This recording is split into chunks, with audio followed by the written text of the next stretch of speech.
Sekarang kita akan membahas pertanyaan yang diberikan di sini, yaitu tentang verbal silogisme atau penarikan kesimpulan. Diketahui ada 3 pernyataan seperti ini. Jika A sama dengan B, maka C tidak sama dengan D. Ini kita misalkan A sama dengan B adalah P, kemudian C tidak sama dengan D adalah negasi Q. Seperti ini. Kita tuliskan P maka negasi Q. Kemudian kita misalkan E sama dengan F adalah R, kemudian C sama dengan D, ini adalah Q.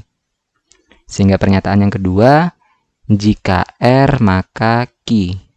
Seperti ini.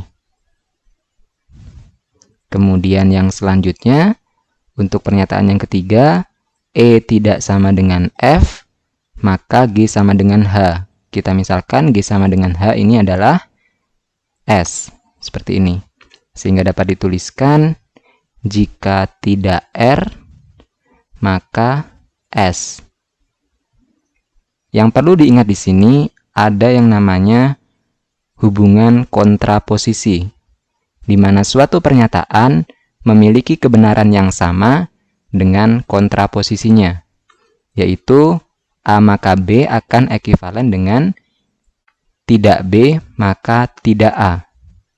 Sehingga untuk yang kedua ini dapat kita ubah menjadi atau ekuivalen dengan tidak Q maka tidak R. Lalu konsep selanjutnya yang akan kita gunakan adalah silogisme. Di sini silogisme adalah bertautan atau berkaitan seperti ini. Jika kita punya A maka B dan B maka C, maka kesimpulannya A maka C. Di sini dari kalimat yang pertama, P maka Q, kemudian maksudnya negasi Q ya. Jika negasi Q maka negasi R, dengan menggunakan silogisme, maka akan diperoleh P maka negasi R. Seperti ini.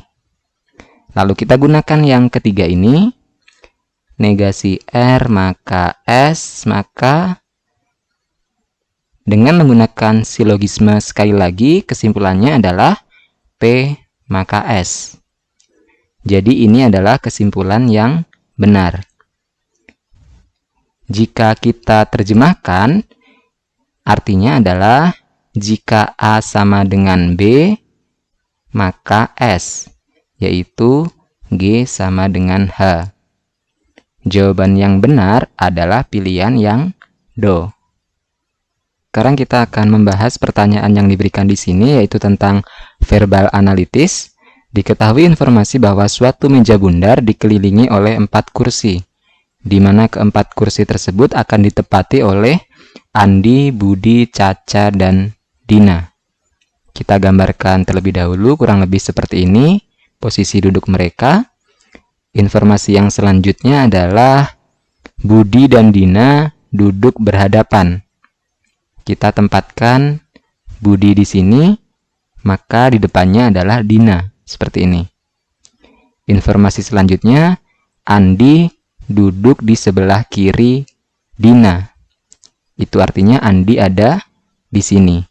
Sehingga di posisi ini akan diisi oleh Caca. Yang ditanyakan adalah, siapakah yang duduk di sebelah kiri dan kanan Budi? Di kiri Budi adalah ini, karena Budi menghadap ke sini ya, ke bawah. Kirinya adalah Caca dan kanannya adalah Andi. Jawaban yang benar pilihan yang C. Kiri Budi adalah Caca dan kanan Budi adalah Andi. Sekarang kita akan membahas pertanyaan yang diberikan di sini, di mana ternyata jenis pertanyaan yang diberikan adalah verbal analitis. Jadi kita diminta untuk menganalisa sesuatu. Di sini terdapat antrian yang terdiri dari 4 orang di depan loket. Keempat orang tersebut bernama Andi, Budi, Caca, dan Dina. Dengan ketentuan antrian diberikan oleh 3 informasi seperti ini.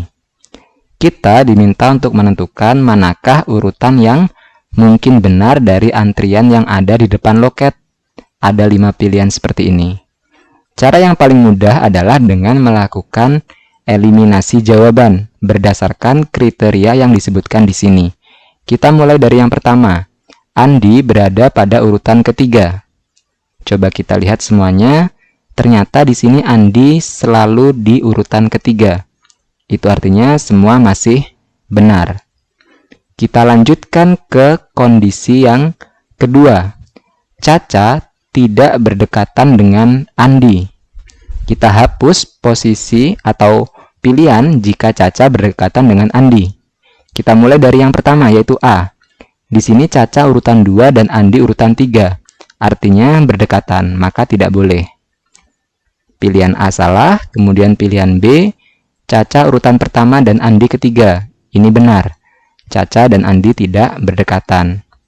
Bagaimana dengan yang C? Ternyata Caca dan Andi berdekatan, itu artinya salah. Kemudian yang D, ternyata Andi dan Caca berdekatan juga. Maka pilihan D juga salah. Lalu yang terakhir, untuk pilihan yang E, ini Caca dan Andi juga berdekatan. Maka dia salah. Seperti ini. Sehingga pasti jawaban yang benar adalah pilihan yang B. Kita lihat informasi yang ketiga untuk mengkonfirmasi jawaban. Dina tidak berdekatan dengan Budi. Ternyata ini benar karena Budi di urutan kedua dan Dina di urutan keempat. Jadi memang benar jawabannya adalah pilihan yang B. Sekarang kita akan membahas pertanyaan yang diberikan di sini, yaitu verbal analitis. Diketahui terdapat 4 orang yang antre di depan loket, di mana keempat orang tersebut adalah Andi, Budi, Caca, dan Dina dengan ketentuan 3 poin seperti ini. Yang ditanyakan manakah yang tidak mungkin menempati urutan ketiga. Kita gambarkan urutannya seperti ini terlebih dahulu, lalu kita lakukan analisa. Di sini kita mulai dari informasi yang pertama. Andi berada di depan Budi. Ini ada banyak sekali kemungkinan. Kita mulai dari Andi di urutan pertama dan Budi di urutan kedua. Lalu karena Caca tidak berdekatan dengan Andi, maka di sini kemungkinannya adalah Caca di ketiga atau keempat.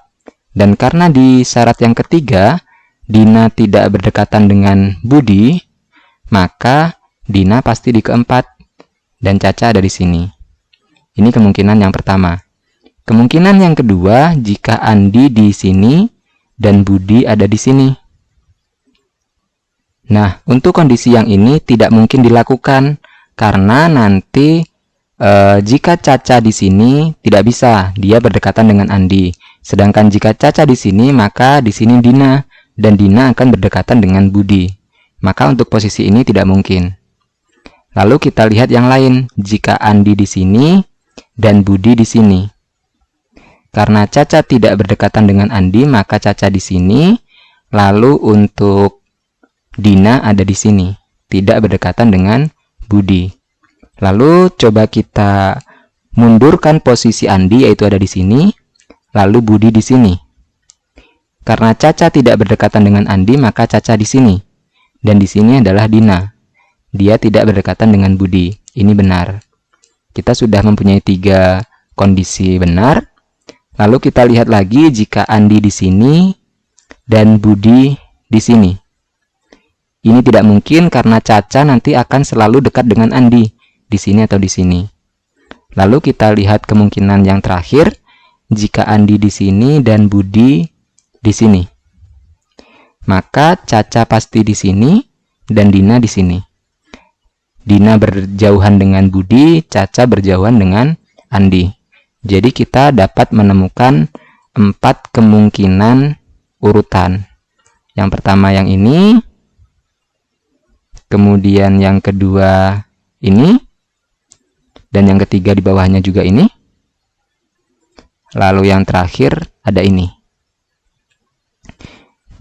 Di mana yang mungkin menempati urutan ketiga adalah Caca atau Budi atau Andi. Dan yang tidak mungkin adalah dina. Sehingga jawaban yang benar pilihan yang do.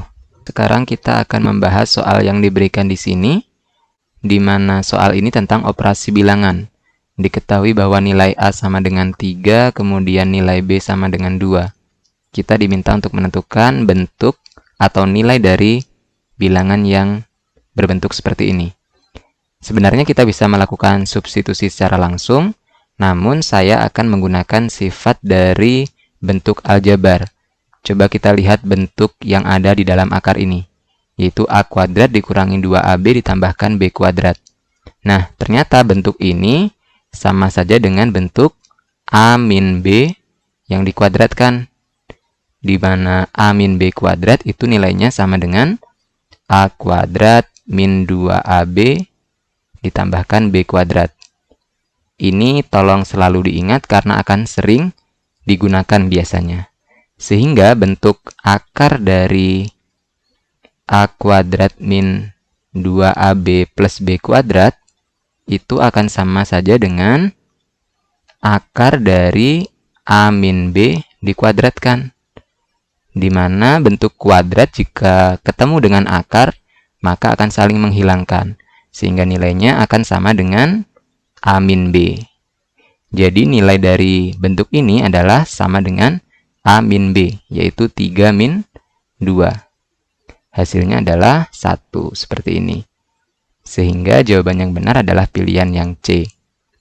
Cara lain yang teman-teman bisa gunakan adalah dengan memasukkan nilai A dan B secara langsung ke bentuk ini. Seperti itu. Ini adalah alternatif dari cara yang bisa digunakan untuk menghitung. Sekarang kita diminta untuk menentukan hasil penjumlahan bilangan X dan Y yang memenuhi persamaan seperti ini. Ini adalah persamaan bentuk pangkat. Sehingga kita harus menguraikan terlebih dahulu untuk ruas yang sebelah kanan ini. Sekarang kita review sedikit tentang sifat-sifat dari bentuk pangkat. Yang pertama, jika kita punya A pangkat M dikalikan dengan A pangkat N, basisnya sama yaitu A, maka pangkatnya akan dijumlahkan, yaitu A pangkat M plus N. Kemudian sifat yang kedua adalah A pangkat M dibagi dengan A pangkat N. Maka pangkatnya akan dikurangi menjadi A pangkat M min N. Seperti ini. Kemudian sifat yang ketiga, jika kita punya bilangan pangkat, kemudian dipangkatkan lagi, yaitu A pangkat M, kemudian dipangkatkan dengan N, maka pangkatnya dikalikan, yaitu menjadi A pangkat M kali N. 3 sifat ini harus selalu diingat. Kemudian sekarang kita akan uraikan untuk bilangan di ruas kanan, yaitu bilangan ini. Di mana 27 itu sama saja dengan 3 pangkat 3. Sehingga dapat ditulis 3 pangkat 3 kemudian dipangkatkan 2. Dikalikan dengan 12 di sini adalah 4 kali 3. Di mana 4 adalah 2 pangkat 2. Dapat dituliskan seperti ini. Ini adalah 12. Kemudian dipangkatkan dengan 4. Seperti ini. Lalu selanjutnya akan dibagi dengan 8 adalah 2 pangkat 3. Seperti ini. Maka akan diperoleh. Nah, di sini 3 pangkat 3 dipangkatkan dengan 2, maka akan diperoleh 3 pangkat 6. Yaitu 3 kali 2. Dikalikan dengan 2 pangkat 2 yang dipangkatkan 4. Maka akan menjadi 2 pangkat 8. Kemudian 3 ini akan menjadi pangkat 4 seperti ini. Lalu untuk penyebutnya, dia adalah 2 pangkat 3 yang dipangkatkan dengan 3. Maka akan menjadi 2 pangkat 9 seperti ini. Kemudian bilangan yang basisnya sama, kita hitung nilainya. Yang pertama adalah bilangan dengan basis 3, yaitu yang ini. Maka akan diperoleh 3 pangkat 6 tambah 4. Kemudian untuk bilangan dengan basis angka 2, di sini kan bentuknya adalah pembagian, yaitu ini. 2 pangkat 8 dibagi 2 pangkat 9. Maka akan diperoleh 2 pangkat 8 min 9. Sehingga hasilnya adalah 3 pangkat 10 dikalikan dengan 2 pangkat min 1. Ternyata bentuk ini sama dengan 3 pangkat Y dikalikan 2 pangkat X. Maka, karena hubungannya adalah sama, akan diperoleh nilai dari X adalah min 1, dan nilai dari Y adalah 10. Maka hasil penjumlahan keduanya, X tambah Y adalah min 1 tambah 10. Hasilnya adalah 9. Maka jawaban yang benar adalah pilihan yang B.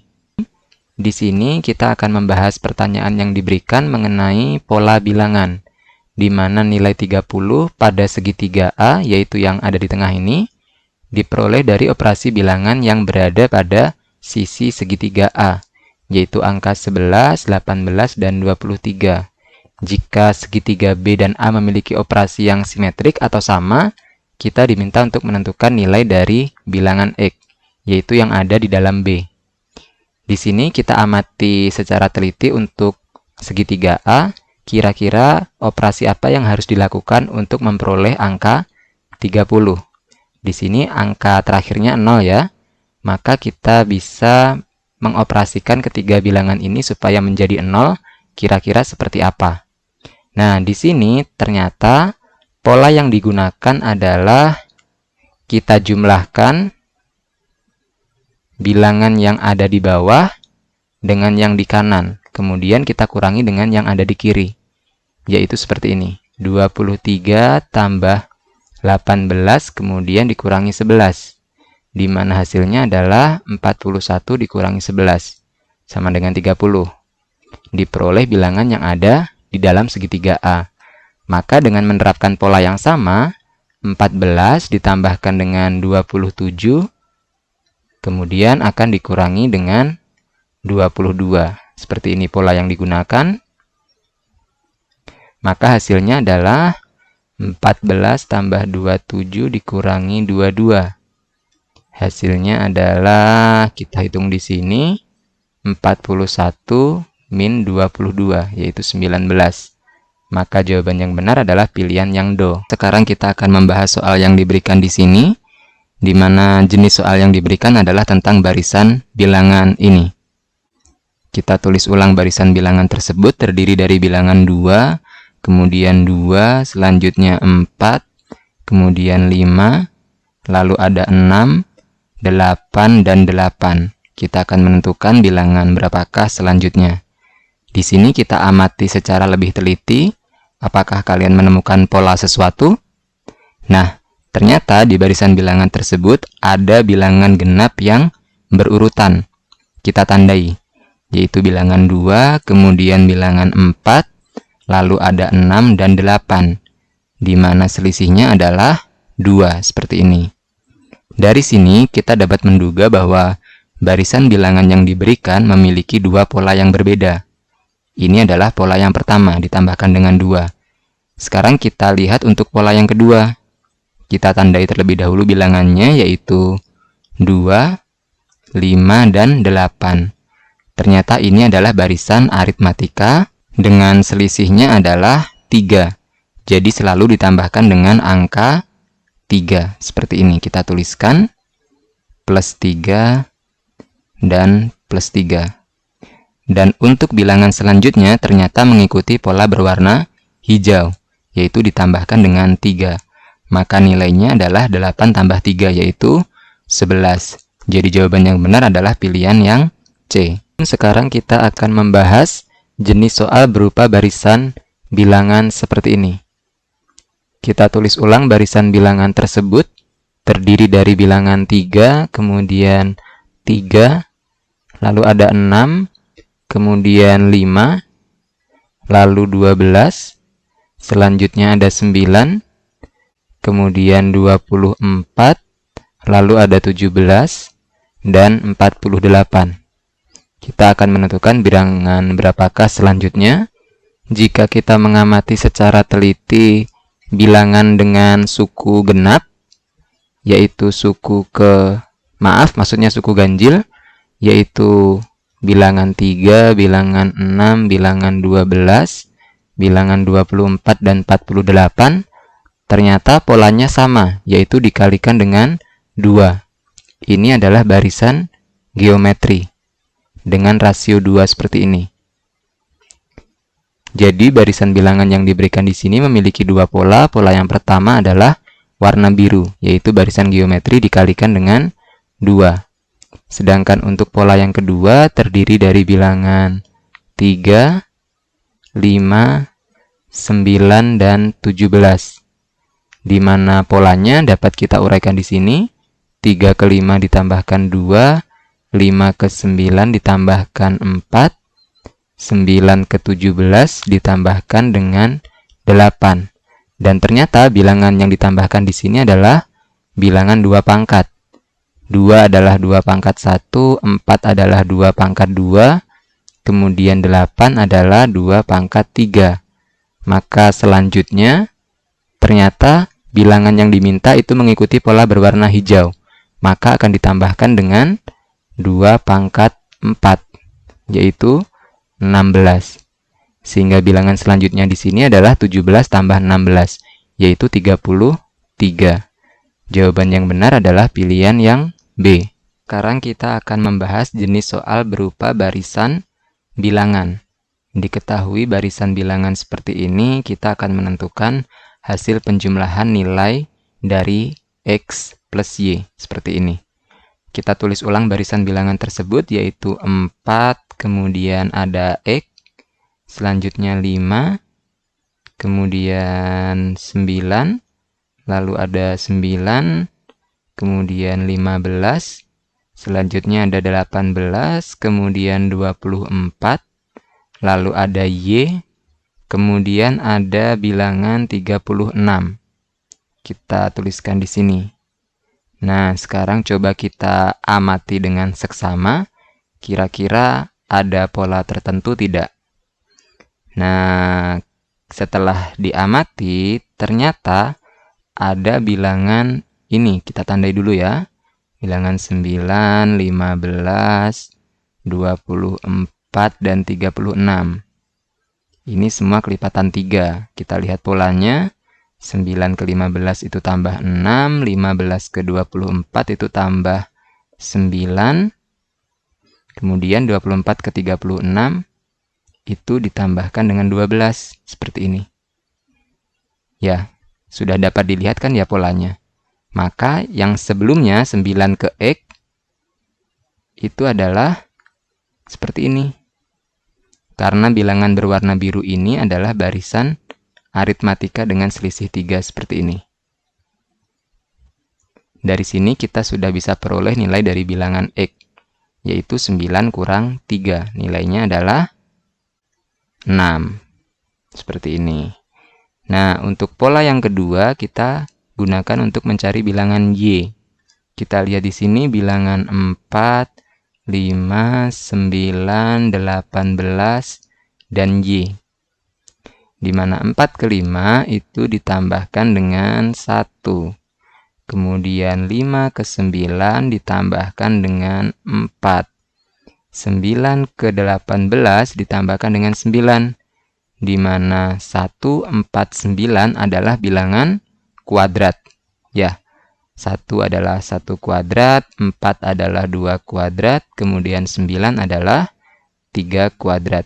Maka selanjutnya bilangan Y diperoleh dengan penjumlahan 18 oleh 4 kuadrat, yaitu 16. Seperti ini.